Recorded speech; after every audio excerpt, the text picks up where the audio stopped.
నాశన భవభయహరణ ఏ పేరున నిన్ను కొలుతుము మహదేవా ఏ తీరున నిన్ను పూజింతుము దేవా ఏ పేరున నిన్ను కొలుతుము మహదేవా ఏ తీరున నిన్ను పూజింతుము దేవా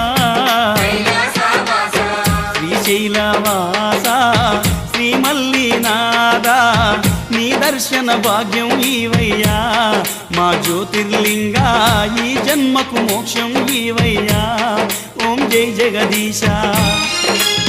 నాకు మెత్తగా మాట్లాడి ఐస్ చేయడం రాదు. నా మనసుకు ఏది కరెక్ట్గా అనిపిస్తే అది సూటిగా మాట్లాడతాను. అందుకే నేను ఎవరికి నచ్చను.